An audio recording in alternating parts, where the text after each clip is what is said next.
கர்த்தர் நல்லவர், இயேசு நல்லவர், அவர் ரொம்ப ரொம்ப ரொம்ப நல்லவர். ஹல்லேலூயா. கர்த்தர் உங்கள் வாழ்க்கையில் இருக்கும்போது, அவர் ரொம்ப நல்லவராக இருக்கும் பொழுது நாமும் எப்படி இருப்போமா? நல்லவர்களாக இருப்போம். ஹல்லேலூயா. அவர் இரக்கமுள்ள தேவனாக இருக்கிறதுனால் நம்மளும் எப்படி இருக்கோம் பாருங்க, இரக்கமுள்ளவர்களாக இருக்கிறோம். அவர் எந்த ஒரு நிபந்தனையும் இல்லாமல் உங்களை நேசிக்கிறார், எந்த ஒரு கண்டிஷன்ஸ் இல்லாமல் அவருடைய அன்பை தங்களுக்கு கொடுத்திருக்கிறார்.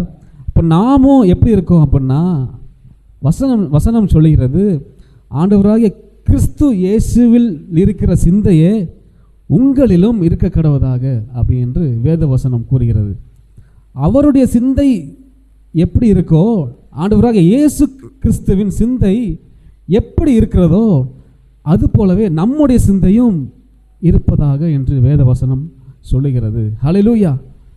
அவர் எப்படி பாவிகளை மன்னித்தாரோ, அவர் எப்படி ஒரு பெரிய இரக்கமுள்ள தெய்வமாய் சுற்றித்திருந்தாரோ, எப்படி பாவிகளோடு அனுதினமும் நடந்தாரோ, அவர்களை மன்னித்தாரோ, அவர்கள் வாழ்க்கையை மாற்றினாரோ, அதே சிந்தையே நமக்கும் இருக்க கடவுது. ஹல்லேலூயா.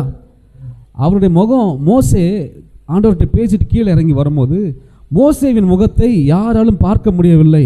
மோசே ஒரு முக்காடு போட்டுட்டு தான் கீழே இறங்கி வந்தாராம் பாருங்க. ஏன்னா தேவனோடு இருந்ததுனாலே மோசேவின் முகம் பிரகாசித்ததான். ஹல்லேலூயா.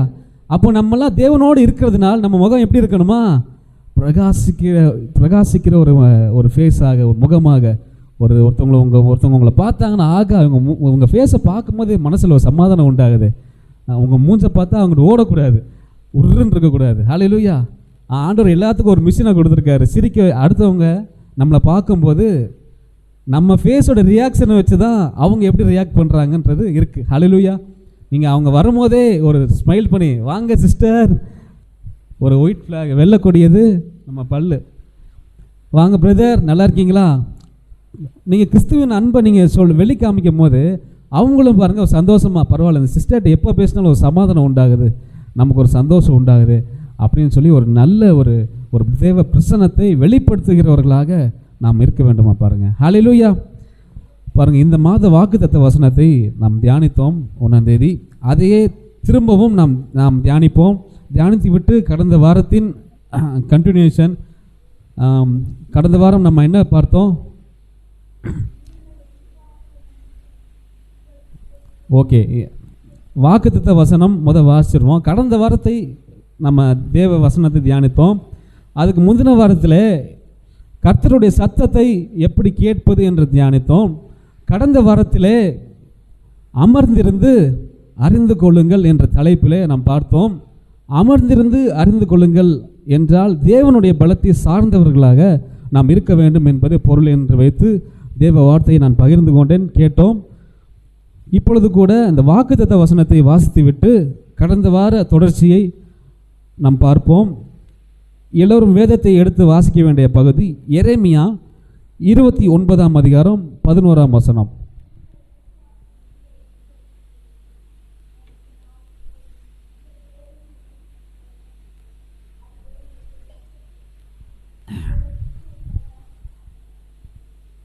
நன்மைக்கு சமாதானத்துக்கு ஆமென். ஹல்லேலூயா. எரேமியா 29ஆம் அதிகாரம் 11ஆம் வசனத்திலே போடப்பட்டிருக்கிறது, நீங்கள் எதிர்பார்த்திருக்கும் முடிவை உங்களுக்கு கொடுக்கும்படிக்கு நான் உங்கள் பேரில் நினைத்திருக்கிற நினைவுகளை நான் அறிவேன் என்று கர்த்தர் சொல்லுகிறார். அவைகள் தீமைக்கல்ல, சமாதானத்துக்கு ஏதுவான நினைவுகளே. ஹல்லேலூயா. இதை ரொம்ப, இந்த வசனத்தை இதைவிட அழகாக நேர்த்தியாக இங்கிலீஷில் போட்டிருக்கு. இங்கிலீஷில் எப்படி போட்டிருக்கு அப்படின்னு பார்த்தீங்கன்னா, for I know the plans I have for you declares the Lord. ஆண்டவர் என்ன சொல்கிறாருன்னா, என்னுடைய திட்டத்தை நான் உனக்கு அறிவிக்கிறேன். நான் ஆண்டவராகிய தேவன் சொல்கிறேன். அது என்ன அப்படின்னு கேட்டிங்கன்னா, பிளான்ஸ் டு ப்ராஸ்பர் யூ, உங்களை செழித்திருக்கும்படியாக செய்வதே என்னுடைய நோக்கம். And not to harm you, தீங்கு செய்ய மாட்டேன், பயப்படாதீங்க. ரெண்டாவது, மூணாவது ஒன்று சொல்கிறாரு, plans to give you hope and future, உங்களுக்கு நல்ல நம்பிக்கையையும் நல்ல எதிர்காலத்தையும் கொடுக்கும்படியாக நான் உங்கள் மத்தியில் நான் இருக்கேன் அப்படின்னு ஆண்டவர் சொல்கிறார். ஹல்லேலூயா. நம் தேவன் நன்மை செய்கிற தேவன். இந்த வசனத்தில் 3 பாயிண்ட்டை நம்ம பார்க்குறோம். நம்பர் 1 என்ன அப்படின்னு கேட்டிங்கன்னா, உங்களை செழித்திருக்கும்படியாக நான் செய்ய போகிறேன்றார் இந்த வாக்குத்தத்த வசனத்தில். 2வதான காரியம், உங்களுக்கு தீங்கு செய்யாமல் நன்மை செய்கிறவராக உங்களுடனே இருக்கிறேன். 3வதாக, உங்களுக்கு நல்ல நம்பிக்கையையும் நல்ல எதிர்காலத்தையும் வைத்திருக்கிறவராக உங்கள் மத்தியில் நான் இருக்கிறேன் அப்படின்னு சொல்கிறார். ஹல்லேலூயா. இந்த 3 பாயிண்ட்டை வேகமாக பார்த்துட்டு போன வாரத்தோட கண்டினியூஷனுக்கு போயிடுவோம். முதலாவது, செழித்திருக்கும்படியாக செய்வேன் அப்படின்றாரு பாருங்க. ஆதியாகமம் 26:12 எடுத்து வாசிப்போம். ஆதியாகமம் 26ஆம் அதிகாரம் 12வது வசனத்தை எடுத்து வாசிப்போம். ஈசாக்கு அந்த தேசத்திலே விதை விதைத்தான். கர்த்தர் அவனை ஆசீர்வதித்ததினால் அந்த வருஷத்தில் 100 மடங்கு பலன் அடைந்தானா பாருங்க. ஈசாக்கு அந்த தேசத்தில் என்ன செய்கிறாரு? விதை விதைக்கிறார். கர்த்தர் அவனை ஆசீர்வதித்ததினால் அந்த வருஷத்தில் 100 மடங்கு பலனை அடைந்தான் என்று வாசிக்கிறோம். 13வது வசனத்தில் வாசிக்கிறோம், அவன் ஐஸ்வர்யவானாகி வர வர விருத்தி அடைந்து மகா பெரியவனாக மாறினானா ஈசாக்கு. ஹல்லேலூயா. யார் மாறினா? யாரை குறித்து நாம் பார்க்குறோம்? ஈசாக்கு. ஈசாக்கு என்ன பண்ணாரு? ஈசாக்கு என்ன பண்ணாரு? விதை விதைத்தார். கர்த்தர் அவனை என்ன பண்ணாரு? ஆசீர்வதித்ததினால். அப்போ கர்த்தருடைய ஆசீர்வாதமே ஐஸ்வர்யத்தை தரும், அதனுடைய வேதனையை கூட்டார் என்று நாம் வாசிக்கிறோம். ஈசாக்கு சும்மா ஒன்றும் விதை விதைக்கல. இந்த வசனத்தில் நம்ம பார்க்குறோம், நல்ல செழிப்பான இடத்துல ஈசாக்கு விதை விதைக்கலையா பாருங்க. எப்பொழுதும் அறுவடை உண்டு பண்ணுகிற நீரூற்று அண்டையில் இருக்கிற இடத்துல ஈசாக்கு விதை விதைக்கல. எப்பொழுதும் பலன் தருகிற இடத்துல ஈசாக்கு விதை விதைக்கல. ஈசாக்கு எங்கே விதை விதைக்கிறார் உங்களுக்கு தெரியுமா? முதல் வசனத்தை வாசிப்போம். ஆதியாகமம் 1வது அதிகாரம் 1 வசனம். ஆதியாகமம் 26:1 வாசியுங்கள். ஆபிரகாமின் நாட்களில் உண்டான பஞ்சத்தை அல்லாமல் வேறு ஒரு பஞ்சம் தேசத்தில் உண்டாயிற்று. அப்பொழுது ஈசாக்கு ராஜாவாகிய அபிமெலேக்கின் இடத்தில் கேராவுக்கு போனான். ஓகே, இப்போ என்ன நடக்குது அப்படின்னா, ஈசாக்கு எங்கே விதை விதைத்தார்னா, ஒரு பஞ்சம் ஈசாக்கோட நேட்டிவ் பிளேஸ், ஈசாக்கு இருக்கிற தேசத்தில் ஒரு பஞ்சம் உண்டாயிருச்சு. அப்போ ஈசாக்கு என்ன பண்ணுறாரு? இந்த பஞ்சத்தில் இருந்து பிழைப்பதற்காக அருகாமையில் இருக்கிற எகிப்து தேசத்தில் நல்ல நீரூற்றண்டை இருக்குது, ஆறு ஓடுது. ஸோ அங்கே போனீங்கன்னா நல்ல ஒரு செழிப்பான ஒரு தேசமாக நம்ம விதை விதைக்கலாம், செழிப்பு உண்டாகும் அப்படின்னு சொல்லி மாம்சத்தில் அவர் சிந்தனைகளை எண்ணிட்டு என்ன பண்ணுறார் ஈசாக்கு? அந்த ஈசாக்கு இருக்கிற தேசத்தில் என்ன உண்டாயிருச்சு? பஞ்சம் உண்டாயிருச்சு. அப்போ ஈசாக்கு நேராக எகிப்துக்கு போகும்படியாக கிளம்பி போயிட்டுருக்காரு.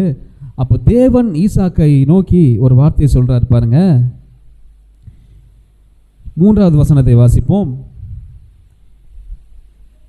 இந்த தேசத்திலே வாசம் பண்ணு, நான் உன்னோட கூட இருந்து உன்னை ஆசீர்வதிப்பேன். பாருங்க, இந்த தேசம் அப்படின்னு சொல்றது எந்த தேசம் தெரியுமா?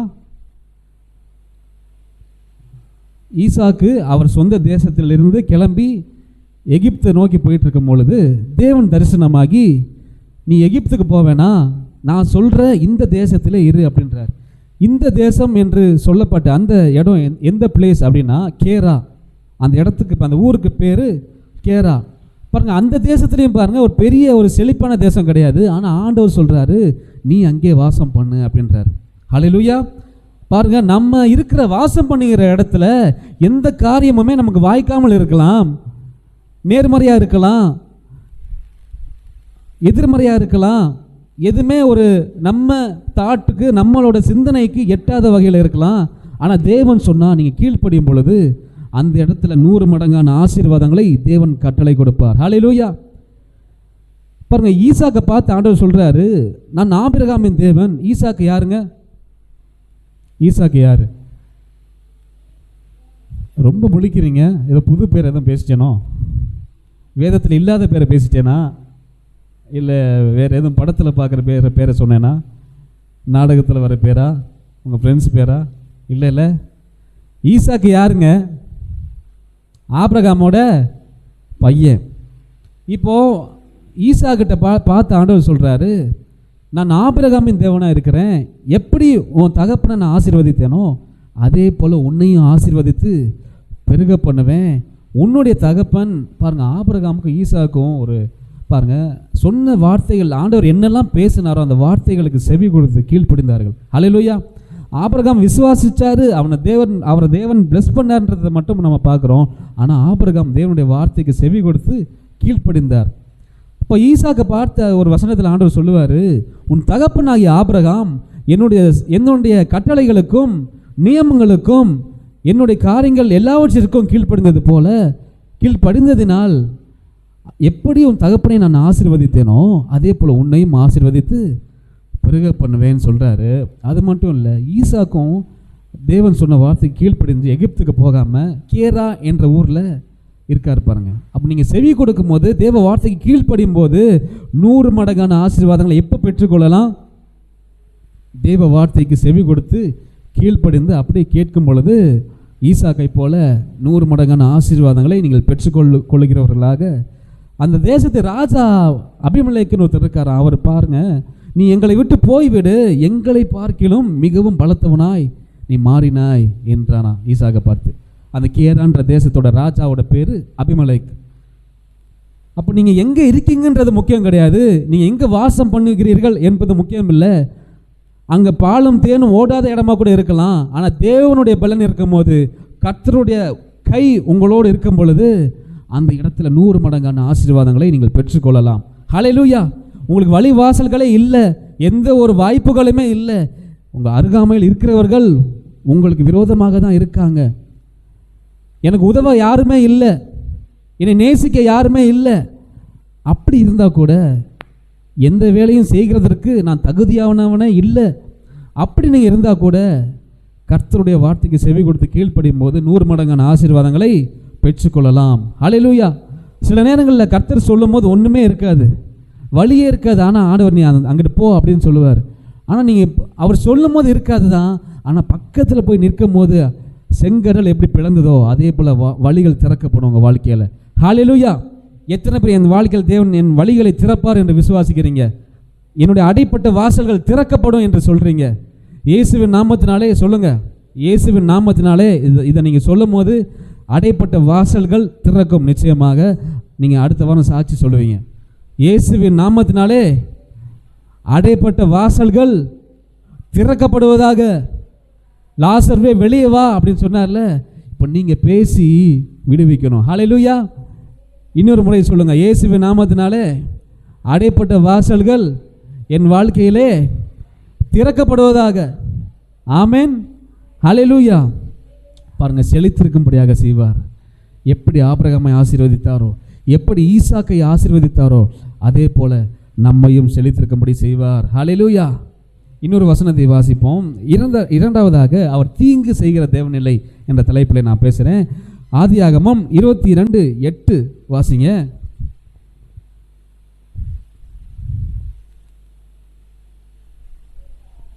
அதற்கு ஆபிரகாம், என் மகனே,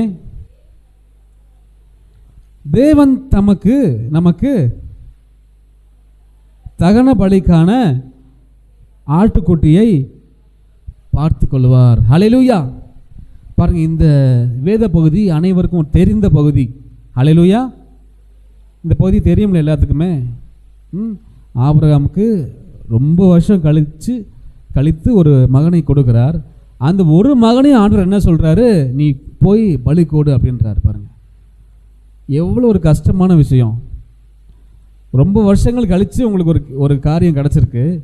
அந்த காரியத்தை போய் நீ விட்டுரு அப்படின்னு சொல்லும் போது அந்த கீழ்ப்படிதலையும் விசுவாசத்தையும், ஆபிரகாமோட விசுவாசத்தை பார்க்கும் பொழுது ரொம்ப ஆச்சரியமாக இருக்குது. பாருங்கள், அந்த ஒரு மகனையும் அவர் என்ன செய்கிறாரு, கர்த்தர் எனக்கு தீங்கு செய்கிற தேவன் இல்லை என்று அறிந்ததினால தைரியமாக அந்த மகனை பலி கொடுக்கும்படியாக கூட்டிகிட்டு போனாராம். பாருங்கள். ஹல்லேலூயா.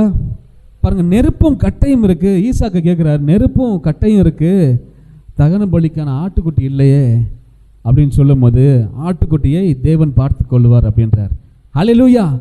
பாருங்க, தேவன் நம் தேவைகளை பார்த்து கொள்வார். ஹல்லேலூயா. எதுவுமே இல்லாமல் இருக்கலாம், இருக்கிறத போய் விற்கலாமான்னு கூட நீங்கள் யோசிச்சுட்டு இருக்கலாம். ஆனால் தேவன் சொல்கிறாரு, அவ்வளோ தூரம் நான் உங்களை விட மாட்டேன். ஹல்லேலூயா. தேசம் முழுவதும் பஞ்சம் வந்தாலும் நான் உங்களை கைவிடுவதே இல்லை அப்படின்றாரு. பாருங்க, ஹல்லேலூயா. எல்லோருக்கும் தேவைகள் இருக்கலாம், எல்லோருக்கும் பிரச்சனை நெருக்கி கொண்டு இருக்கலாம். ஆனால் அவங்களுக்கும் நமக்கு ஒரு பெரிய வித்தியாசம் இருக்கு. நம்மோடு இருக்கிறவர் ஜீவனுள்ள தேவன். ஹல்லேலூயா. தேவைகளை சந்திக்கிறவர். ஹல்லேலூயா. நம்மை பலப்படுத்துகிறவர், வாசல்களை திறக்கிறவர். பாருங்க, பிள்ளையாண்டான் மேல் கையை போடாதே அப்படின்னு சொல்றார். பாருங்க, ஹல்லேலூயா. அவர் தீங்கு செய்கிற தேவன் இல்லை. ஆபிரகாமை போல நம்மகிட்ட இருக்கிற பெஸ்ட்டான ஒரு காரியத்தை இழக்கக்கூடிய சூழ்நிலை வந்தாலும் கர்த்தர் என் தேவையை சந்திப்பார் அப்படின்னு சொல்லிட்டு ஆபிரகாம் எப்படி ஒரே குமாரனையும் பலி கொடுக்கறதுக்காண்டி துணிந்து சென்றது போல உங்கள்கிட்ட இருக்கிற பெஸ்ட்டான காரியத்தை நீங்கள் இழக்க நேர்ந்தாலும் ஆண்டவர் அதை நேர்த்தியாக, செவ்வையாக, நன்மையாக மாற்றுகிற தேவனாய் இந்த காலை வேளையிலே நம்மோடு இருக்கிறார். ஹல்லேலூயா. எத்தனை பேர் நீங்கள் நம்புறீங்க, விசுவாசிக்கிறேன் தேவன் எனக்கு நன்மை செய்கிற தேவனாய் இருக்கிறார் என்று? ஹல்லேலூயா. அவர் நன்மை செய்கிறவராக சுற்றி திரிந்தார் என்று வேதவசனம் சொல்லுகிறது. ஹல்லேலூயா. அவர் நன்மை மட்டும்தான் உங்களுக்கு செய்வார். ஆமென். கடைசியாக மூன்றாவது பாயிண்ட், அவர் நமக்கு நல்ல நம்பிக்கையையும் எதிர்காலத்தையும் கொடுப்பாரா. பாருங்க, ஒரு வசனத்தை வாசிப்போம். 1 சாமுவேல் 1:5-6 வாசிப்போம். 1 சாமுவேல் 1ஆம் அதிகாரம் 5-6 வாசிங்க. அன்னாளை சிநேகித்தபடியினால் அவளுக்கு இரட்டிப்பான பங்கு கொடுப்பான். 5-6 வாசிங்கள். 1 சாமுவேல் 1ஆம் அதிகாரம் 5-6. 1 சாமுவேல் நானே வாசிக்கிறேன். கர்த்தரோ அவர் கற்பத்தை அடைத்திருந்தார். கர்த்தர் அவள் கற்பத்தை அடைத்திருந்தபடியால் அவளுக்கு அவளுடைய சக்களத்தை அவள் துக்கப்படும்படியாக அவளை மிகவும் விசனப்படுத்தினால. பாருங்க, அன்னாளை குறித்து அனைவரும் அறிந்த ஒரு பகுதி தான். பாருங்க, அன்னாளுக்கு ஒரு சாபம் இருந்தது. அந்த சாபம் அநேக முறை நம்ம வாசித்திருக்கிறோம். அன்னாளுக்கு என்ன சாபம் அப்படின்னு கேட்டிங்கன்னா, அன்னாளோட கணவரோட பேர் எல்கானா. அந்த எல்கானா பரம்பரையில், அந்த சந்ததியில் ஒரு சாபம் இருந்ததான். பாருங்க, என்ன சாபம் அப்படின்னு கேட்டிங்கன்னா, மோசே தெரியுமில்ல உங்களுக்கு? மோசே யாருன்னு கேட்டுறாதீங்க. மோசேக்கு விரோதமாக கோராகு புத்திரர்கள் அப்படின்னு சொல்லி ஒரு சிறு கூட்டம் எழும்பி மோசேக்கு விரோதமாக, மோசே திட்டத்துக்கு விரோதமாக எழும்பினார்களாம். பாருங்க, கர்த்தர் நீங்கள் சொன்னாதான் கேட்பாரா, எங்களுக்கும் கேட்பார் அப்படின்னு சொல்லி அவருக்கு விரோதமாக எழுப்பின போது மோசே மிகவும் வருத்தப்பட்டு ஆண்டவர்கிட்ட போய், ஆண்டவரே, நீர் ஏற்படுத்தின இந்த திட்டத்துக்கு விரோதமாக ஒரு கூட்டம் எழும்பியிருக்கு, நீங்கள் தான் நியாயம் தீர்க்கணும், இருக்கிற பிரச்சனையே என்னால் தாங்கிக்க முடியல ஆண்டவரே, நீங்கள் நியாயம் தீர்க்குன்னு சொல்லும் போது அந்த கோராக புத்திரரை கூட்டிகிட்டு வந்து நிப்பாட்டுன்றார் ஆண்டவர் அவர் சந்நிதிக்கு முன்னாடி. அடுத்த நாள் காலையில் நிப்பாட்டி இருக்கும் போது திடீர்னு பூமி பிளந்து அந்த கோராக புத்திரர்கள் எல்லாமே உள்ளே போயிடுறாங்க. பாருங்கள், அப்போ அவங்க அந்த கோராக புத்திரரோட சந்ததி தான் அந்த எல்கானா, அன்னாளோட கணவர். அப்போ அந்த சாபம் இருந்தபடியினாலே அன்னாளுக்கு கற்பம் தரிக்க முடியாமல் ஒரு சூழ்நிலை உண்டாயிற்று என்று சொல்லுகிறார்கள். பாருங்கள், அப்போது அன்னாள் ஒரு ஜெபம் பண்ணுறாங்க. அந்த ஒரு ஜெபம் அன்னாளோட சாபத்தை நீக்கி அன்னாளுக்கு ஒரு நம்பிக்கையும் ஒரு நல்ல எதிர்காலத்தையும் கொடுத்தது. பாருங்கள், ஹல்லேலூயா. அன்னாளோட மகன் தான் சாமுவேல். சாமுவேல் தான் ஒரு பெரிய தீர்க்கதரிசியாக வேதத்தில் மாறி இருக்கிறார். பாருங்கள், ஹல்லேலூயா. அந்த ஜெபம் பண்ணின வசனத்தை வாசித்து அடுத்த பகுதிக்கு செல்லுவோம். 1 சாமுவேல் 1ஆம் அதிகாரம் 10-11 வாசிப்போம். அவள் போய் மனம் கசந்து மிகவும் அழுது கர்த்தரை நோக்கி விண்ணப்பம் பண்ணி, சேனைகளின் கர்த்தாவே, தேவரீர் உம்முடைய அடியாளின் சிறுமையை கண்ணோக்கி பார்த்து உம்முடைய அடியாளை மறவாமல் நினைத்தருளி உம்முடைய அடியாளுக்கு ஒரு ஆண் பிள்ளையை கொடுத்தால் அவன் உயிரோடு இருக்கும் சகல நாளும் நான் அவனை கர்த்தருக்கு ஒப்பு கொடுப்பேன், அவன் தலையின் மேல் சவரன் கத்தி படுவதில்லை. 20வது வசனத்தை வாசிங்க. 1:20 வாசிங்க. சில நாள் சென்ற பின் அன்னாள் கர்ப்பவதியாகி ஒரு குமாரனை பெற்று கர்த்தரிடத்தில் அவனை கேட்டேன் என்று சொல்லி அவனுக்கு சாமுவேல் என்று பெயரிட்டான். பாருங்க, ஹல்லேலூயா. பாருங்க, உங்கள் சாபத்தை மாற்ற ஒரு ஜெபம் போதும். விசுவாசம் உள்ள ஜெபம் பிணியாளியை ரட்சிக்கும் என்று வாசிக்கிறோம். பரம்பரையாக இருந்த சாபம்னாலும் பரவாயில்ல, கட்டுகள்னாலும் பரவாயில்ல, இல்லை எவ்வளோ பெரிய பிசாசின் கிரியையாக இருந்தாலும் பரவாயில்ல, உங்கள் விசுவாசம் உள்ள ஜெபம் உங்கள் வாழ்க்கையை மாற்றி உங்களுக்கு ஒரு நம்பிக்கையையும் ஒரு எதிர்காலத்தையும் கொடுக்கும். ஹல்லேலூயா, ஆமென். எதுவுமே மாறலை என் வாழ்க்கையில், எல்லாம் ஒரே மாதிரியே தான் இருக்குது, என்ன பண்ணேன்னு தெரில அப்படின்னு சொல்லும் போது நீ ஒரு ஜெபம் பண்ணுங்க. ஹல்லேலூயா. ஒரு பெரிய ஜெபம்லாம் இல்லை, அன்னாளை போல நச்சுன்னு ஒரு ஜெபம். ஆண்டவரே, அவர் மனம் கசந்து உண்மையாக அன்னாள் கூப்பிட்றாரு பாருங்க. அவரை நோக்கி விண்ணப்பம் பண்ணி, சேனைகளின் கர்த்தாவே தேவரீர் உம்முடைய அடியாளின் சிறுமையை கண்ணோக்கி பார்த்து உம்முடைய அடியாளை மறவாமல் நினைத்தருளி உம்முடைய அடியாளுக்கு ஒரு ஆண் பிள்ளையை கொடுங்க அப்படின்னு சொல்கிறாங்க பாருங்க. பாருங்க, விசுவாசம் உள்ள ஜெபம் கண்டிப்பாக தேவன் விசுவாசம் உள்ள ஜெபத்திற்கு பதில் கொடுப்பார். ஹல்லேலூயா. உங்கள் வாழ்க்கையில் மாற்றம் உண்டாகணும் அப்படின்னா நீங்கள் உண்மையாக மனம் அதாவது மனசு இது நடக்கும், தேவனால் முடியும் என்ற நிச்சயம் இருக்கும் பொழுது தான் அந்த காரியம் நடக்குது பாருங்கள். அவரே மாற்றிடுவார். நம்ம பாட்டு போயிட்டே இருப்போம், துதிப்போம், ஜபிப்போம், போவோம், சர்ச்சுக்கு போவோம், வருவோம். இப்படி இருக்கிறது மட்டும் இல்லை, தேவனோடு பேசணும் பாருங்கள், தேவனோடு ஜெபிக்கணும், அவரோட உறவாடணும். அதில் தான் முக்கியமான பங்கே இருக்குது பாருங்கள். எல்லோரும் ஜெபிக்கிறாங்க, எல்லோரும் வேதத்தை வாசிக்கிறாங்க, எல்லோரும் சபைக்கு போகிறாங்க, எல்லோரும் மாதிரியே இருக்கிறதுனால மாற்றம் உண்டாகாது. தேவனோடு ஒரு தனிப்பட்ட உறவை நாம் உண்டு பண்ணி கொள்ள வேண்டும். வீட்டில் தனியாக ஜெபிக்கணும், குடும்பத்தோடு தனியாக ஜெபிக்கணும், சபையோடு தனியாக ஜெபிக்கணும். ஹல்லேலூயா. ப்ரேயர் ஃபெலோஷிப்போடு தனியாக ஜெபிக்கணும். எல்லாத்துக்கும் மேலே தனியாக நீங்கள் போய் ஜெபிக்கணும்.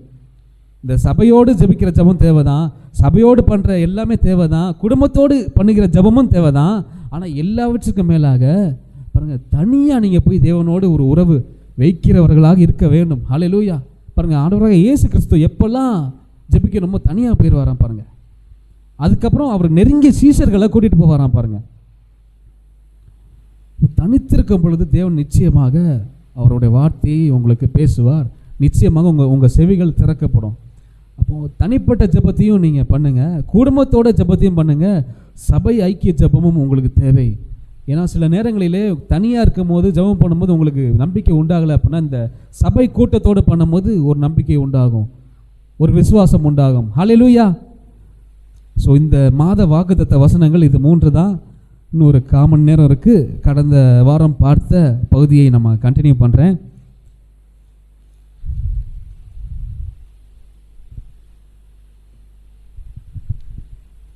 அமர்ந்திருந்து அறிந்து கொள்ளுங்கள். ஹல்லேலூயா. நம்ம டாபிக் எதில் போயிட்டுருக்கு? செவி கொடுக்குறான்றதுல ஆரம்பித்து அமர்ந்திருந்து அறிந்து கொள்ளுங்கள். ஹல்லேலூயா. அமர்ந்திருந்து அறிந்து கொள்ளுங்கள் அப்படின்னா நான் என்ன சொல்லியிருந்தேன் உங்கள்கிட்ட, தேவனுடைய பலத்தை சார்ந்து நீங்கள் உங்கள் எக்ஸ்ட்ரா நீங்கள் எதுவும் செய்யாமல் அவர் என்ன செய்ய போகிறாரோ அதற்கு காத்திருங்கள் என்று நாம் பார்த்து கொண்டிருந்தோம். ஒரு வசனத்தை வாசிப்போம். சகரியா எழுதின புத்தகம் 4ஆம் அதிகாரம் 6ஆம் வசனம்.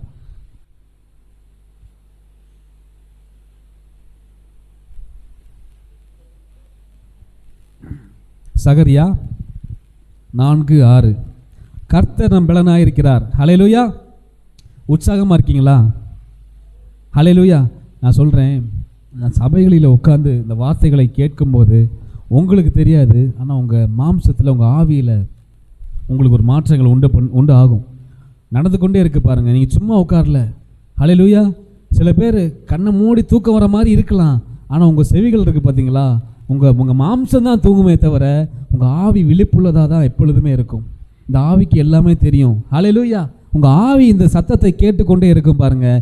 இங்கே இந்த இடத்துல நீங்கள் கான்சியஸாக இல்லாட்டா கூட இந்த வார்த்தைகளை எல்லாவற்றையும் உங்கள் ஆவி கேட்டுக்கிட்டே இருக்குது. இது உங்கள் வாழ்க்கையில் மாற்றம் உண்டாகும். நான் சபைக்கு போகிறேன், உட்காரேன், எதுவுமே புரியலையே அப்படி இருந்தால் கூட உங்களுக்கு புரியாது. ஆனால் உங்கள் ஆவி மனிதனுக்கு எல்லா காரியத்தையும் பகுத்தறிய தெரியும், எல்லா காரியங்களும் புரியும். பிரச்சனை வரும் பொழுது நீங்கள் ஆட்டோமேட்டிக்காக தேவ பலத்தை சார்ந்தவர்களாக இருப்பீங்க. எப்படி ரியாக்ட் பண்ணணும் அப்படின்றது உங்கள் ஆவி உங்களுக்கு சொல்லிக் கொடுக்கும் பாருங்கள். ஹல்லேலூயா. இந்த வசனத்தை வாசிப்போம். சகரியா 4:6 வாசிப்போம். அப்பொழுது அவர் செருபாபேலுக்கு சொல்லப்படுகிற கர்த்தருடைய வார்த்தை என்னவென்றால், பலத்தினாலும் அல்ல பராக்கிரமத்தினாலும் அல்ல, தேவனுடைய ஆவியினாலே எல்லாம் ஆகும் என்று சேனைகளின் கர்த்தர் சொல்லுகிறார். ஹல்லேலூயா. பலத்தினாலும் அல்ல பராக்கிரமத்தினாலும் அல்ல, கர்த்தருடைய ஆவியினாலே எல்லாம் ஆகும். தெளிவாக போட்டிருக்கு பாருங்க. ஆமேன். நம்ம பலம் இல்லை, நம்ம பராக்கிரமம் இல்லை, ஆனால் தேவனுடைய ஆவி நம்மோடு இருக்கும் பொழுது, நமக்குள்ளே இருக்கும் பொழுது எல்லாம் ஆகுமா பாருங்க. ஹல்லேலூயா. பாருங்க, தாவீதை குறித்ததான வசனங்களை நாம் பார்த்துருக்கிறோம். 1 சாமுவேல் 17:45 பார்க்கும் பொழுது, அதற்கு தாவீது பெலிஸ்தரை நோக்கி, நீ பட்டயத்தோடும் நீ ஈட்டியோடும் கேடகத்தோடும் என்னிடத்தில் வருகிறாய், நானோ நீ நிந்திக்கிற இஸ்ரவேலுடைய, அதை வாசிங்க, இராணுவங்களின் தேவனாகிய சேனைகளுடைய கர்த்தரின் நாமத்தில் உன்னிடத்தில் வருகிறேன். ஹல்லேலூயா. பாருங்க, ஒரு பெரிய எதிரிங்க கோலியாத், ரொம்ப ஒரு பெரிய அச்சுறுத்தலாக இருக்கான் பாருங்க.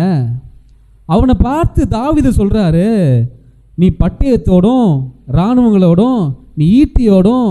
பாருங்க, இந்த காரியங்கள் எல்லாம் எதை குறிக்கிறது அப்படின்னா இந்த உலகத்தை குறிக்குது. பட்டயம், ஈட்டி.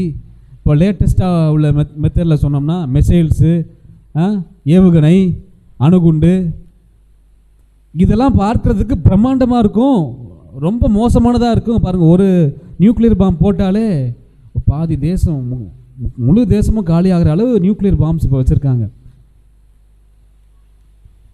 அப்போது இந்த தாவீது சொல்கிறாரு, நீ இந்த ஈட்டியை நம்புற, இந்த காண்கின்ற காரியங்களை நீ நம்பி வந்திருக்க, ஆனால் நான் காணாத ஒருத்தர் இருக்கிறார் என்னோட, அவர்தான் இஸ்ரவேலின் இராணுவங்களின் தேவனாகிய சேனைகளின் கர்த்தர் என்னோடு இருக்கிறார் பாருங்க. அப்போது தாவீது என்ன பேசுகிறாரு? தேவனுடைய பலத்தை சார்ந்து பேசுகிறாரு. பலவீனம் வந்துருச்சா, பிரச்சனை வந்துருச்சா, அப்போ நம்ம பார்க்குற காரியங்களை குறித்து பேசாமல் தேவன் அதை குறித்து என்ன சொல்லியிருக்கிறார் வசனத்தில், அதை குறித்து நாம் பேச வேணும். ஹல்லேலூயா. பலவீனம் வந்துருச்சா, என்னை பலப்படுத்துகிற கிறிஸ்துவினாலே எல்லாவற்றையும் எனக்கு செய்ய பலன் உண்டு, காண்டாமிருகத்துக்கு ஒத்த பலன் எனக்கு உண்டு, என் ஜீவனுள்ள நாளெல்லாம் நன்மை கிருபையும் என்னை நிச்சயமாக தொடரும், கர்த்தர் என் மேய்ப்பராக இருக்கிறார், எனக்கு ஒரு குறைவும் இல்லை, அவர் என்னை வாளாக்காமல் தலையாக்குவார், நான் கீழாகாமல் மேலாவேன், எனக்கு விரோதமாக உருவாக்கப்படும் எந்த ஆயுதமும் வாய்க்காது. ஹல்லேலூயா. இப்படி நம்ம இந்த வார்த்தைகளை, பிரச்சனைகள் வரும்போது இதுதான் தாவீது சொல்கிறாரு, நீ உலகத்தில் பார்க்குற காரியங்களோட மாம்ச பிரகாரமாக அடுத்தவங்க உங்களோட பலசாலியாக இருப்பாங்க, மாம்ச பிரகாரமாக ரொம்ப பிரம்மாண்டமாக தான் இருக்கும் பிரச்சனை, ஆனால் ஆவியின்படி அதெல்லாம் கர்த்தருக்கு ரொம்ப தூசி. ஹல்லேலூயா. இந்த வார்த்தைகளை தாவீதை போல நீங்கள் பேசும் பொழுது இந்த காரியங்களை ஈஸியாக ஜெயம் கொள்ளலாம் பாருங்கள். அதற்கு தாவீது பெலிஸ்தரை நோக்கி, நீ பட்டயத்தோடும் ஈட்டியோடும் கேடகத்தோடும் என்னிடத்தில் வருகிறாய், நானோ நீ நிந்திக்கிற இஸ்ரவேலின் இராணுவங்களின் தேவனாகிய சேனைகளுடைய கர்த்தரின் நாமத்தினாலே உன்னிடத்தில் வருகிறேன். ஹல்லேலூயா. பாருங்க, தாவீது இந்த போருக்கு போகும்போது இதில் ரொம்ப ஒரு பார்க்க வேண்டிய ஒரு விஷயம் என்ன அப்படின்னு கேட்டிங்கன்னா, பாருங்க, ஒரு பெரிய ஒரு யுத்தம் நடக்க போகுது, 1-to-1 யுத்தம், இந்த சோலோ ஃபைட் அப்படின்வாங்க. சோலோ ஃபைட் அப்படின்னா என்னன்னு கேட்டிங்கன்னா, வேறு கூட்டமெல்லாம் சண்டை போடுறது சோலோ ஃபைட் கிடையாது, தனித்தனி ஆள், ஒவ்வொரு ஆளாக மோதணும் தனித்தனியாக. அப்போது அந்த தாவீதை வந்து கோலியாத் பார்க்கும்போது ஒரு பெரிய பட்டயத்தோடும் ஈட்டியோடும் பெரிய ஒரு சேனையோடு வரல பாருங்கள் தாவீது. அவர் எப்பயும் அந்த வேட்டைக்கு பயன்படுத்துகிற அந்த கவன், எப்பொழுதும் அந்த வேட்டைக்கு பயன்படுத்துகிற அந்த கல், வேறு எந்த ஆயுதங்களையும் தாவீது எடுத்துகிட்டு போகலையாம் பாருங்க. அப்புறம் அதோட இந்த கோல், ஒரு குச்சி, இதை பார்த்து தான் கோலியாத்து என்ன சொல்கிறாரு, நான் என்ன நாயை அடிக்கிறவன் மாதிரி ஒருத்தன் வந்து நிற்கிறான். கோலியாத்தே ஒரு பெரிய யுத்த வீரன், அவனை அடிக்கிறதுக்கு எப்படி தாவீது போகிறாராம், அசால்ட்டா எப்பொழுதும் போல. அவர் எப்படி இருக்காரோ அப்படியே போகிறார். இந்த எக்ஸ்ட்ரா ஒரு ஆயுதமும் எடுத்துகிட்டு போல, அவர் எப்பொழுதும் எப்படி இருக்காரோ அப்படியே தான் போகிறாராம் பாருங்க. அது எதை குறிக்கின்றது என்றால் அவர் தேவனுடைய பலத்தை சார்ந்து இருக்கிறதாக தான் அர்த்தம். ஹல்லேலூயா. அவர் கூட வேற எனக்கு 2 பேரை கொடுங்க, சண்டை ஒருவேளை எனக்கு ரொம்ப பலவீனம் ஆகிட்டா எனக்கு கூட சண்டை போகிறதுக்கு 2 பேர்த்த அனுப்புங்க. இல்லை எனக்கு பெரிய ஈட்டியை கொடுங்க, எனக்கு பெரிய ஒரு வில்லை கொடுங்க, நான் யுத்தம் பண்ணுறதுக்குன்னு சொல்லலை. நான் எப்படி இதனால் எப்படி இருக்கேனோ நான் அப்படியே போகிறேன். நான் சொல்கிறேன், நீங்கள் எப்படி இருக்கீங்களோ அப்படியே இருங்க, கர்த்தர் ஜெயத்தை கொடுப்பார். ஹல்லேலூயா. நீங்கள் முன்னேறதுக்கு வேறு பெரிய ஸ்டெப்லாம் எடுக்க வேணாம், நீங்கள் எப்படி இருக்கீங்களோ அப்படியே இருங்க, கர்த்தர் என் காரியத்தை வாய்க்க பண்ணுவார். ஹல்லேலூயா. சேனைகளின் கர்த்தர் என்னோடு இருக்கிறார், அவர் காரியங்களை வாய்க்க பண்ணுவார். நீங்கள் ரொம்ப பெருசாலாம் யோசிக்க வேணாம், தேவன் என்னோடு கூட இருக்கிறார் மட்டும் யோசிங்க, உங்கள் வாழ்க்கையை மாறிடும். ஹல்லேலூயா. நீங்கள் ரொம்ப யோசிச்சிங்கன்னா அது அவிசுவாசத்தை சில நேரங்களிலே உண்டாக்கும். ஆனால் கர்த்தர் மேல் உங்கள் பாரத்தை வைக்கும் போது நம்ம பாடுறோம்ல, கர்த்தர் மேல் பாரத்தை வைத்து விடு, கலங்கி தவிக்காதே, அவரே உன்னை ஆதரிப்பார், அதிசயம் செய்வார், நீதிமான் தள்ளாட விட மாட்டார், நித்தமும் காத்து நடத்திடுவார், நீதிமான் தள்ளாட விட மாட்டார், நித்தமும் காத்து நடத்திடுவார், கர்த்தர் மேல் பாரத்தை வைத்து விடு, கலங்கி தவிக்காதே, அவரை உன்னை ஆதரிப்பார், அதிசயம் செய்வார். ஹல்லேலூயா. உங்கள் பாரத்தை அவர் மீது இறக்கி வையுங்கள். ஹல்லேலூயா. தாவீது எப்படி கோலியாத்தை ஒரு நாயை அடிக்க போகிற மாதிரி போனாரோ, அதே மாதிரி உங்கள் பிரச்சனையை ஒரு நாயை விட மோசமாக பாருங்கள், கர்த்தர் உங்களுக்கு ஜெயத்தை கொடுப்பார். ஹல்லேலூயா. நீங்கள் சும்மா இருப்பீங்க, நான் யுத்தம் பண்ணுவேன்றார். ஹல்லேலூயா. வசனம் போடப்பட்டிருக்கின்றது, நீங்கள் சும்மா இருங்க, அதுதான் பார்க்குறோம். அமர்ந்திருந்து அறிந்து கொள்ளுங்கள், உங்கள் வேலையை அடிஷ்னலாக போடாதீங்க, என்னோட ஜெயத்தை என்னுடைய பலத்தை சார்ந்து இருக்கிறவர்களாக இருக்கும்படியாக சொல்கிறார் பாருங்க ஆண்டவர். ஹல்லேலூயா. இன்னொரு வசனத்தை வாசிப்போம் பாருங்க. அடுத்ததாக, பிரச்சனையின் மத்தியிலே தேவன் நம்மோடு கூடவே இருக்காராம் பாருங்க. ஹல்லேலூயா. அவர் வெளியே இருந்து நீ அப்படி பண்ணு இப்படி பண்ணுன்னு சொல்கிறதில்ல, நீங்கள் அவரை நம்பி ஒரு காரியத்தை இறங்கும் போது அவர் கண்டிப்பாக உங்கள் கூடவே வந்து நிற்பாராம் பாருங்க. அந்த காரியத்தை தான் நாம் பார்க்க போகிறோம். தானியேல் 3ஆம் அதிகாரம் 1ஆம் வசனத்தை வாசிப்போம்.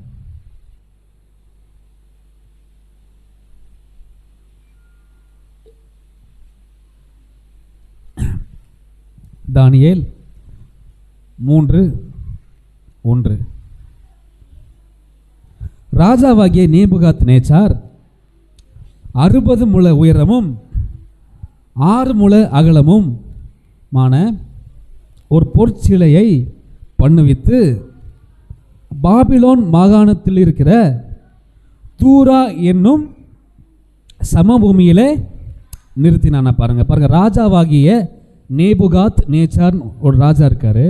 அவர் என்ன பண்ணுறாருன்னா 60 முழ உயரமும் 6 முழ அகலமுமான ஒரு போர் சிலையை பண்ணுவித்து பாபிலோன் மாகாணத்தில் இருக்கிற தூரா என்னும் சமபூமியிலே அவர் நிறுத்துறாராம் பாருங்க. ஒரு பெரிய பொற்சிலையை நிறுத்துறாராம். யார் நிறுத்துறா? நேபுகாத் நேச்சார். 3:5 வாசிப்போம். எக்காலமும் நாகசுரமும் கிண்ணறமும் வீணையும் சுரமண்டலமும் தம்புரும் முதலான சகலவித கீத வாத்தியங்களின் சத்தத்தை நீங்கள் கேட்கும்போது நீங்கள் தாழ விழுந்து ராஜாவாகிய நேபுகாத் நேச்சார் நிறுத்தின பொற்சிலையை பணிந்து கொள்ள கடவீர்கள். 6வது வசனத்தை வாசிப்போம். எவனாகிலும் தாழ விழுந்து அதை பணிந்து கொள்ளாமற் போனால் அவர் அந்நேரமே எரிகிற அக்னி சூளையின் நடுவிலே போடப்படுவான் என்றான். ஹல்லேலூயா. பாருங்க, வணங்கணும், இல்லைன்னா சாகணும். நேபுகாத் நேச்சார் அப்படின்னு சொல்லி ஒரு ராஜா ஒரு பெரிய பொற்சிலையை, ஒரு விக்கிரகத்தை உண்டு பண்ணி அதை வணங்க வேண்டும் என்ற கட்டாயத்தை உண்டு பண்ணுகிறாரா பாருங்க. அதை வணங்கணுமா? இல்லை அப்படின்னா ஒரு பெரிய தீச்சூளை அக்னி ஜுவாலையை எரிய விட்டு என்ன பண்ணுறாராம், வணங்காத யாராச்சும் இருந்தாங்கன்னா அதில் போட்டுருவேன் அப்படின்னு சொல்லி ஒரு ஆணை இடுகிறாராம் பாருங்க. அப்பொழுது பாருங்க, எல்லாத்துக்கும் பிரச்சனை இருக்குது, பிரச்சனை இல்லாத ஆளே கிடையாது. ஹல்லேலூயா. தேவன் நம்ம கூட தானே இருக்கிறாரு, ஏன் பிரச்சனை வரணுன்றது இல்லை. ஹல்லேலூயா. பிரச்சனை தேவன் இருந்தாலும் பிரச்சனை வரும். ஆனால் அந்த பிரச்சனையில் எப்படி உங்களை விடுவிக்கிறார்ன்றது தான் மேட்ரு. ஹல்லேலூயா. விஷயமே எங்கே இருக்குன்னா, ப்ராப்ளம் வரும்போது நீங்கள் அவரை சார்ந்தவர்களாக இருக்கிறீங்களான்றது தான் தேவன் நம்மை பார்க்குறார் பாருங்க. அவர் நம்மள்ட்ட எதிர்பார்க்கிறார். பிரச்சனைகள் வரும் பொழுது we should boast our Lord. ஹல்லேலூயா. தேவனை நம்ம உயர்த்தி பேசும் பொழுது அந்த அற்புதங்கள் நடக்குதான் பாருங்க. நம்ம ஒன்று தேவனுக்கு பிடிக்காது, நம்மளே பெருமைப்படுத்தி பேசுகிறது அவருக்கு எப்பவுமே பிடிக்காது பாருங்க. பேதுரு ஒரு இடத்துல மத்திய 26:33 பேதுரு சுய பலத்தில் பேசுகிறாரு. பேதுரு அவருக்கு பிரதியுத்தரமாக, உமது நிமித்தம் எல்லாரும் இடரல் அடைந்தாலும் நான் ஒரு காலமும் இடரல் அடைய மாட்டேன் ஆண்டவரே. ஆண்டவரே, உங்கள் நிமித்தம் உங்களால் யார் என்ன பிரச்சனையை சந்தித்து உங்களை விட்டு போனாலும் நான் உங்களை விட்டு போக மாட்டேன் அப்படின்றார். முதல் வார்த்தை அவர் என்ன செய்கிறாரு? பேதுரு அவரை உயர்த்தி, சொந்த பலத்தை உயர்த்தி பேசுகிறாரு பாருங்க. அடுத்த வசனமே ஆண்டவர் சொல்கிறாரு மத்திய 26:34 இயேசுவனை நோக்கி, இந்த ராத்திரியிலே சேவல் கூவுவதற்கு முன்னமே நீ என்னை 3 முறை மறுதளிப்பா என்று மெய்யாகவே மெய்யாகவே உனக்கு சொல்லுகிறேன். எப்பெல்லாம் நம்ம மாம்சத்தை நான் சாதிச்சிருவேன், என்ன இது என்னால் முடியும், இதெல்லாம் ஒரு விஷயமா? அப்போது நீங்கள் தேவனுடைய பலத்தை சாராமல் உங்கள் சுயத்தை சார்ந்திருக்கும் பொழுது அப்போல்லாம் தோல்வி தான் கண்டிப்பாக நிச்சயமாக வருது பாருங்கள். ஹல்லேலூயா. அடுத்த வசனமே சொல்கிறாரு, இயேசுவனை நோக்கி, இந்த ராத்திரியிலே சேவல் கூவுவதற்கு முன்னமே நீ என்னை 3 முறை மறுதளிப்பா என்று சொல்கிறாரு. அதற்கு பேதுரு என்ன சொல்கிறாருன்னா, நான் உன்னோட கூட மறிக்க வேண்டியதாக இருந்தாலும் உண்மை நான் மறுதளிக்கவே மாட்டேன் ஆண்டவரே அப்படின்றார். செத்தாலும் பரவாயில்ல, நான் உங்களை விட்டு போக மாட்டேன், உங்கள் நாமத்தை தூசிக்க மாட்டேன், மறுதளிக்க மாட்டேன்னு சொல்கிற பேதுரு அவர் சொன்ன மாதிரி என்ன பண்ணார்? 3 முறை சேவல் கூவுவதற்கு முன்னமே 3 முறை மறுதளித்தாராம் பாருங்க. எப்பெல்லாம் உங்களை பற்றி நீங்கள் உங்கள் பலத்தை உயர்த்தி பேசுகிறீங்களோ அப்போது நீங்கள் கீழே லோ ஆயிடுவீங்க பாருங்கள். நீங்கள் தோல்வியை சந்திக்க வேண்டிய சூழ்நிலை வந்துடும். ஆனால் தேவனை சார்ந்து தேவனை உயர்த்தி எப்பெல்லாம் பேசுகிறீங்களோ உங்களுக்கு நிச்சயமாக வெற்றி உண்டாகிறது. ஹல்லேலூயா. காதுள்ளவர்கள் கேட்க கடவர்கள். ஹல்லேலூயா. எத்தனை பேர் ஆமீன் சொல்கிறீங்க? என்னை பலப்படுத்துகிற சொல்லுங்க, என்னை பலப்படுத்துகிற கிறிஸ்துவினாலே எல்லாவற்றையும் செய்ய எனக்கு பலன் உண்டு. என்னை பலப்படுத்துகிற கிறிஸ்துவினாலே எல்லாவற்றையும் செய்ய எனக்கு பலன் உண்டு. உம்மாலே ஒரு சேனைக்குள் பாய்வேன், உம்மாலே ஒரு மதிலையும் தாண்டுவேன். உம்மாலே ஒரு சேனைக்குள் பாய்வேன், உம்மாலே ஒரு மதிலையும் தாண்டுவேன். ஹல்லேலூயா. இப்போ இந்த நேபுகாத் நேச்சரை குறித்து நாம் பார்த்துட்ருக்கோம் பாருங்கள். அந்த நெருப்பு பார்த்தீங்கன்னா ரொம்ப பயங்கரமாக எரிதான் பாருங்கள். 16வது வசனத்தை வாசிப்போம். தானியேல் 3:16.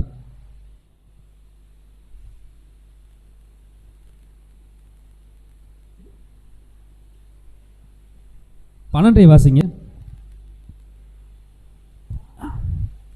பாபிலோன் மாகாணத்தின் காரியங்களை விசாரிக்கும்படி நீர் ஏற்படுத்தின சாத்ராக் மேசாக் ஆபேத்நேகோ என்னும் யூதரான மனுஷர்கள் இருக்கிறார்கள். அவர்கள் ராஜாவாகிய உம்மை மதிக்கவில்லை. அவர்கள் உம்முடைய தேவர்களுக்கு ஆராதனை செய்யாமலும் நீர் நிறுத்தின போர்ச்சிலையை பணிந்து கொள்ளாமலும் இருக்கிறார்கள் என்றார்கள். பாருங்க, சாத்ராக் மேசாக் ஆபேத்நேகோ அப்படின்னு 3 பேர் இந்த நேபுகாத் நேச்சார் நிறுத்தின இந்த சிலையை வந்து நாங்கள் வணங்கவே மாட்டோன்ட்டாங்க. இவங்க ஆண்டரோட பலத்தில் சார்ந்து சொல்கிறாங்க, நாங்கள் அந்த தீயில் போட்டு செத்தா கூட பரவாயில்ல, நீ சொல்கிற அந்த சிலையை நாங்கள் வணங்க மாட்டோம் அப்படின்றாங்க. பாருங்கள் 17வது வசனத்தில் 16 போட்டிருக்கு, சாத்ராக் மேசாக் ஆபேத்நேகோ என்பவர்கள் ராஜாவை நோக்கி, இந்த காரியத்தை குறித்து உமக்கு உத்தரவு சொல்ல எங்களுக்கு அவசியமே இல்லை. பாருங்க, நாங்கள் பேசக்கூட இல்லை. அவங்க பிரச்சனை வரும்போது அவங்க யோசிக்கவும் இல்லை, தேவையில்லாம் புலம்பலை, நாங்கள் உத்தரவு கூட சொல்ல மாட்டோம் அப்படின்றாங்க. ஏன்னா அவ்வளோ வைராக்கியமாக தேவ பலத்தை சார்ந்து இருக்கிறாங்க. பாருங்கள், தேவன் எங்களை ரட்சிப்பார், அவர் எங்களை பாதுகாப்பார் அப்படின்ட்டு இருக்காங்க. 17வது வசனத்தில் நாங்கள் ஆராதிக்கிற தேவன் எங்களை தப்புவிக்க வல்லவராக இருக்கிறார். ஆமென், ஹல்லேலூயா. இப்போ பிரச்சனைகள் வரும்போது எப்படி பேசுகிறாங்கன்னு இங்கேருந்து நம்ம கற்றுக்கலாம். வேதத்தை வாசித்து உயிரே போகிற ஒரு சூழ்நிலை வந்தால் கூட அவருக்கு என்ன சொல்கிறாங்க, தேவையில்லாமலாம் எங்களால் பேச முடியாது, தேவையில்லாத வார்த்தைகளை நாங்கள் பேச மாட்டோம், நாங்கள் ஆராதிக்கிற தேவன் எங்களை ரட்சிக்க வல்லவராக இருக்கிறார், அவ்வளோதான், முடிஞ்சு. சில பேர் அப்படி தான் நம்ம வாயை வந்து பிடுங்குவாங்க, ஏதாச்சும் பேசு, உன்னை பற்றி அவன் அப்படி பேசுகிறாங்களே தெரியாதா உனக்கு, நீ அப்படியாமே, நீ என்ன ஒரு மாதிரி சோர்வாக இருக்க, நல்லா தான் இருப்போம், என்ன ஒரு மாதிரி இருக்க, ஆளே டல்லாக இருக்க, நம்மளை அப்படியே நல்லா இருக்கவங்களே என்ன பண்ணுவாங்க, இன்னும் கொஞ்சம் டல்லாக்கி விட்டுருவாங்க, அவிசுவாசமாக பேசுவாங்க. என்ன காய்ச்சலா உனக்கு, வயிறு வலிக்குதா, ஒரு ஸ்கேன் பண்ண, கண்டிப்பாக ஏதாச்சும் கட்டி உள்ளே இருக்கும். அப்படி தான் பேசுகிறாங்க. பிரச்சனைகள் வரும்போது பாருங்கள் இவங்க எப்படி பேசுகிறாங்க, நாம் ஆராதிக்கிற தேவன் எங்களை தப்புவிக்க வல்லவராக இருக்கிறார் அப்படின்றாங்க. ஆனால் உலகம் எப்படி பேசுது நம்மள்கிட்ட பாருங்கள். இப்போ தான் எங்கள் ஏரியா பக்கம் ஒருத்தர் வந்து கேன்சராக தான் இருக்கும், போய் செக் பண்ணி பாருங்கள் ஒருத்தர் சொல்கிறாரு. அவருக்கு ஒன்றுமே இல்லை, நைட்டு புரோட்டா சாப்பிட்டதுனால அவருக்கு வயிறு வலி. ஆனால் அவர் என்ன சொல்கிறாரு, பிரதர் நீங்கள் போய் செக் பண்ணுங்கள், உங்களுக்கு ஏதோ பெரிய பிரச்சனை இருக்குது, இது கேன்சராக கூட இருக்கலாம் பிரதர். இப்படி தான் அந்த தேவையில்லாத வார்த்தைகளை பேசி பேசி பேசி நம்ம மாம்சம் எப்படி இருக்குன்னா ஒரு ரியாக்ட் பண்ணுறதா இருக்குது பாருங்கள். இதுக்கு தான் நாங்கள் அடிக்கடி சொல்லுவேன், நாடகத்தை அடிக்கடி பார்க்காதீங்க, தேவையில்லாத நெகட்டிவாக பேசுகிற ஒரு சுற்று வட்டாரத்தை தவிர்த்துருங்க. அல்லேலூயா. நம்ம பேசுனா கரெக்டாக தான் இருக்கும், விசுவாசமான வார்த்தைகளை பேசுகிறோம். இவங்க சொல்கிறாங்க தேவையில்லாமலாம் எங்கள்கிட்ட பேசாதீங்க, ஒன்றே ஒன்று தான், நாங்கள் ஆராதிக்கிற தேவன் எங்களை காப்பாற்றுவார், அவ்வளோதான், முடிஞ்சு மேட்ரு. அல்லேலூயா. இவ்வளோ தான் விஷயமேங்க. ஜெபத்துலேயும் ரொம்ப அலப்பாதியங்கள் போட்டிருக்கு, என்ன பேசணுமோ அதை மட்டும் பேசி ஜெபிங்க. சும்மா நிறைய வார்த்தைகளை பேசினா தான் தேவன் ஜெபத்தை கேட்பார் என்று போடல. சிறு பெண்ணே எழுந்திரு தளித்தாகுமே அப்படின்றாரு, அவ்வளோதான். அது போட்டு கர்த்தராகிய இயேசுவே வந்து இறங்குங்க, எல்லாம் ஜெபம். இதெல்லாம் தப்புன்னு நான் சொல்லவே இல்லை. ஆனால் விசுவாசம் உள்ள ஜெபம் பிணியாளியை ரட்சிக்கும். உங்களுடைய விசுவாசமான ஒரு வார்த்தை போதும். ஹல்லேலூயா. நீங்கள் நிறைய வார்த்தைகள் பேசி தான் ஜெபத்துக்கு பதில் கிடைக்கும் அப்படின்னு நினச்சிங்கன்னா உன் விசுவாசம் உங்களை ரட்சித்தது, அப்படி தான் உங்களுக்கு கிடைக்கும். என்னுடைய ஒரு வார்த்தைக்கு பதில் கிடைக்கும்னு விசுவாசிங்கன்னா அந்த ஒரு வார்த்தைக்கும் கிடைக்கும், அதுதான் போடப்பட்டிருக்கிறது. ஹல்லேலூயா. அது உன் விசுவாசம், ஆண்டவர் சொல்கிறார், உன் விசுவாசம் உன்னை ரட்சித்தது, அவ்வளோதான். அப்போ இந்த பகுதியை நம்ம பார்க்குறோம். உமக்கு உத்தரவு சொல்ல எங்களுக்கு தேவை கிடையாது, நாங்கள் ஆராதிக்கிற தேவன் எங்களை காப்பாற்றுவார். ஹல்லேலூயா. பாருங்க 17 வாசிக்கிறோம், நாங்கள் ஆராதிக்கிற தேவன் எங்களை தப்பு வைக்க வல்லவராக இருக்கிறார், அவர் எங்களை எரிகிற அக்கினி சூளைக்கும் ராஜாவாகிய உம்முடைய கைக்கும் நீங்களாக்கி விடுவிப்பார். அவரை உயர்த்தி பேசுகிறாங்க. 18 வாசிக்கிறோம், விடுவிக்காமற் போனாலும் நாங்கள் உம்முடைய தேவர்களுக்கு ஆராதனை செய்வதும் இல்லை, நீர் நிறுத்தின பொற்சிலையை பணிந்து கொள்ள எங்களால் முடியாதுன்றாங்க. பாருங்க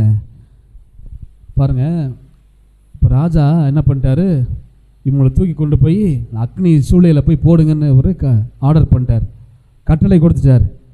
இவங்களை தூக்கிட்டு போகிறாங்க பார்த்தீங்களா.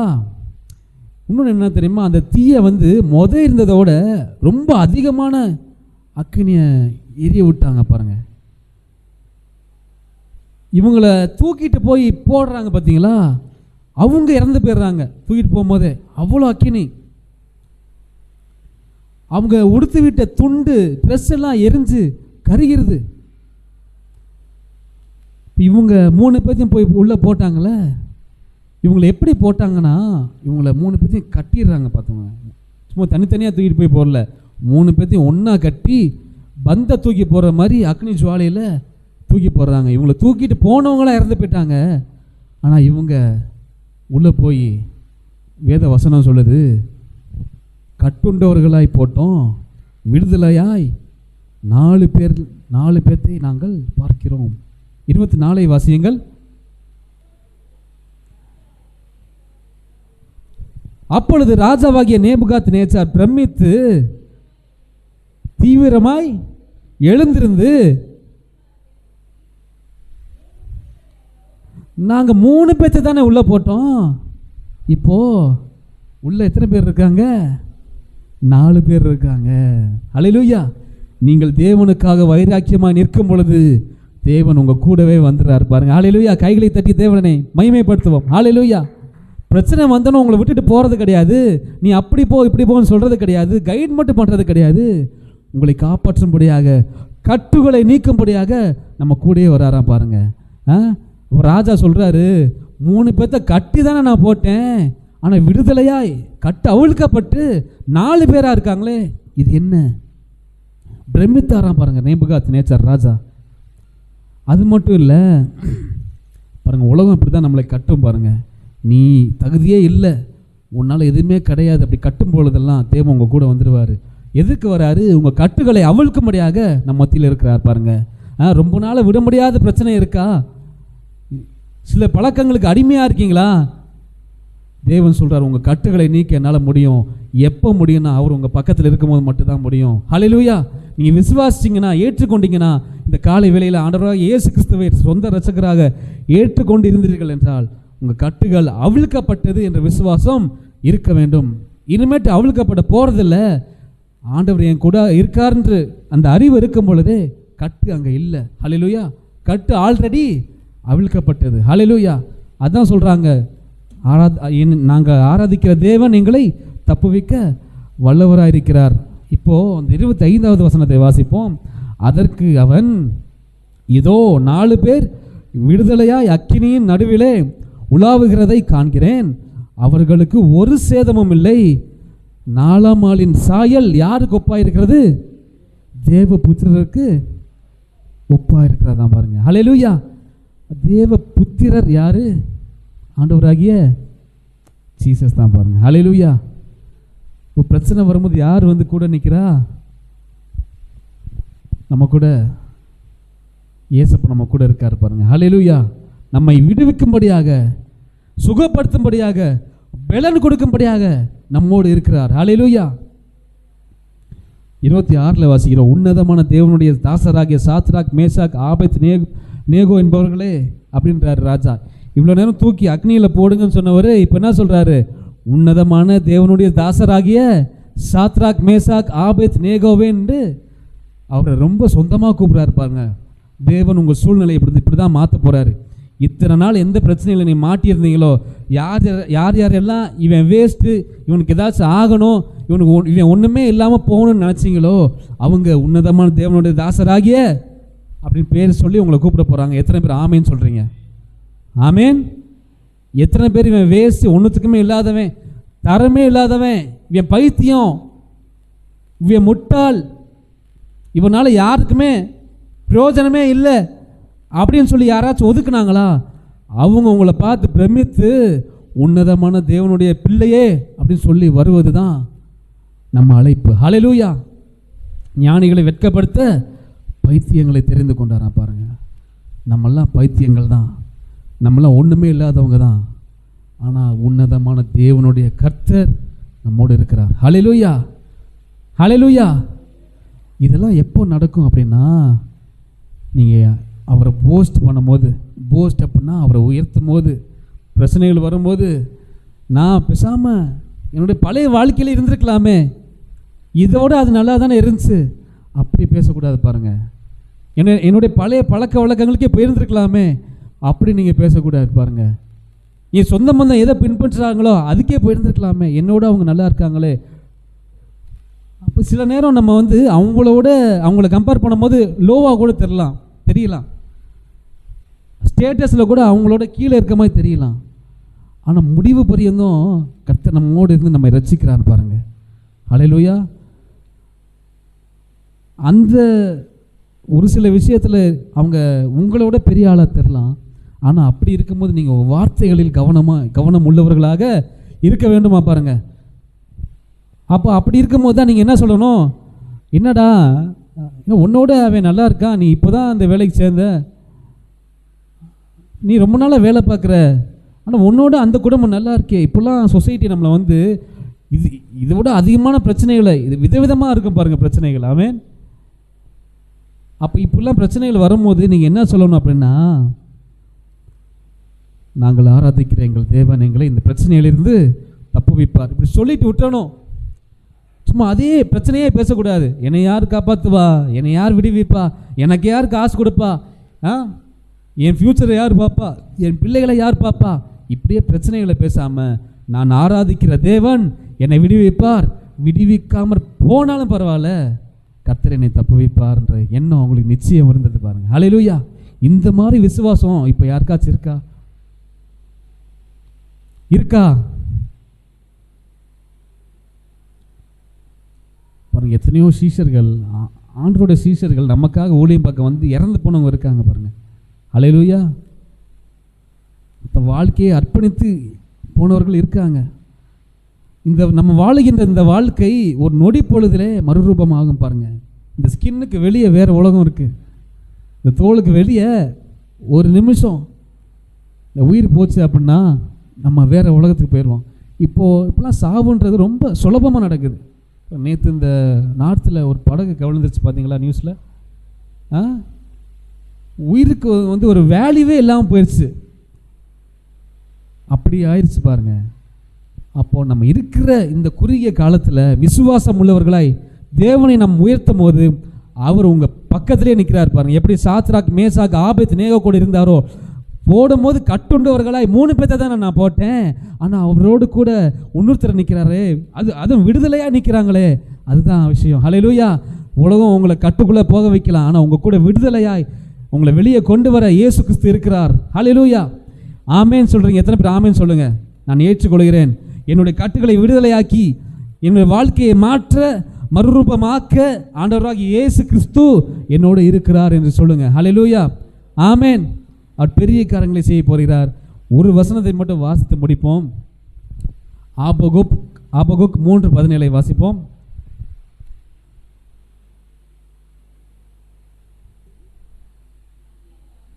அத்திமரம் துளிர் விடாமல் போனாலும், திராட்சை செடிகளில் பழம் உண்டாகாமற் போனாலும், ஒலிவ மரத்தின் பலன் அற்று போனாலும், வயல்கள் தானியத்தை விளைவியாமற் போனாலும், கிடையில் ஆட்டு மந்தைகள் முதலற்று போனாலும், தொழுவத்திலே மாடு இல்லாமற் போனாலும், நான் கர்த்தருக்குள் எப்படி இருப்பேனா? மகிழ்ச்சியாக இருப்பேன். ஆபகுக்கு சொல்கிறாரு. அவருக்கு இந்த சொசைட்டியை பார்த்து, சமுதாயத்தை பார்த்து நிறைய விஷயம் அவருக்கு பயங்கர ஒரு ஆபகுக்கு தீர்க்கதரிசி. அவர் ஒரு தீர்க்கதரிசி தான்.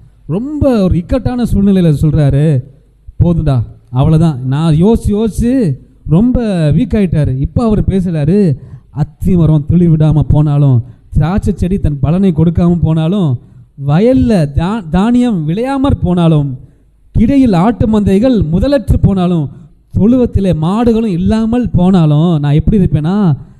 கர்த்தருக்குள் மகிழ்ச்சியாக இருப்பேன், தேவனுக்குள் களி கூறுவேன். அப்படி பாட்டு போடுறார். அப்படிதான் பாடுறாராம்.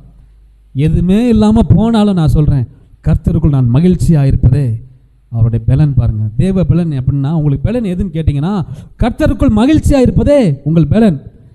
மகிழ்ச்சியாக இருப்பது தான் நீங்கள் தேவனுடைய பலத்தை சார்ந்து இருக்கிறீர்கள் என்று அர்த்தமாக பாருங்க. அப்படி சொல்லிட்டு அவர் சொல்கிறார். இத்தனையும் சொல்லிட்டு 19 வாசிங்க. ஆண்டவராகிய கர்த்தர் என் பலன் முடிச்சார். இவ்வளோத்தையும் பேசிட்டு அவர் தான் என் பலன் முடிஞ்சா, அவர் என் கால்களை மான் கால்களை போலாக்கி உயரமான ஸ்தலங்களிலே என்னை நடக்க பண்ணுவாராம் பாருங்க. ஆமேன். பாருங்க, இந்த வசனம் எனக்கு நேற்று தான் கிடச்சிச்சு பாருங்க. ப்ராக்டிஸ் வரும்போது திடீர்னு நாங்கள் இத்தனை வருஷமாக சர்ச்சுக்கு வந்துட்டு போயிட்டுருக்கோம். ஒரு நாள் கூட இந்த வர பகுதியில் இந்த பாதைகளெல்லாம் மான் நான் பார்த்ததே கிடையாது. நேற்று ப்ராக்டிஸ்க்கு வரும்போது மழை, பயங்கர காற்று, புயல் அடிக்கிற மாதிரி காற்று, மரமெல்லாம் இங்கிட்டு அசைஞ்சு கீழே விழுகிற மாதிரி போயிட்டுருக்கு. இந்த ஒத்தடி பாதையில் அங்கேருந்து புள்ளத்துக்குள்ளே இறங்கி வந்துக்கிட்டு இருக்கோம். அந்த வளைவில் 3 மான், ரொம்ப அழகான மான், அந்த மாதிரி நான் இங்கேயே பார்த்ததே இல்லை பாருங்கள். அழகான 3 மான்கள் அப்படி தவ்வி குதித்து எங்கள் வண்டிக்கு முன்னாடி கிராஸ் பண்ணி போச்சு பாருங்கள். அப்போ தான் ஆண்டவர் சொன்னார், இந்த மாதிரி சில விஷயங்கள் கர்த்தர் நம்ம பேசணும்னு சொல்லி தரிசனமாக காமிப்பார், இந்த மாதிரி காமிப்பார் பாருங்க. அப்போ நான் இங்கே உட்காந்து யோசித்து, ஆண்டவர் எதுக்கு மானை காமிச்சிங்க ஆண்டவரே, சும்மா நீங்கள் காமிச்சிருக்க மாட்டீங்க, இந்த மாதிரி பார்க்கறது ரொம்ப அபூர்வம் அப்படின்னு சொல்லும் போது அந்த வார்த்தையை எனக்கு கொடுத்தார். ஆபகுக் 3:17. ஹல்லேலூயா. நான் கர்த்தருக்குள் மகிழ்ச்சியாக இருப்பேன், இரட்சிப்பின் தேவனுக்குள் களி கூறுவேன். ஆண்டவராகிய கர்த்தர் என் பலன், அவர் என் கால்களை மான் கால்களைப் போலாக்கி உயரமான ஸ்தலங்களிலே என்னை நடக்க பண்ணுவாராம். பாருங்க, மான்கள் துள்ளி குதித்து பிரச்சனைக்கு ஓடும் போது ஒரே ஜம்ப்பு, பிரச்சனையும் மானும் எங்கேயோ போயிடும் பாருங்க, அவ்வளோ வேகமாக ஓடுமா. ஹல்லேலூயா. கண்களை மூடி ஜெபிப்போமா. ஹல்லேலூயா. நீரே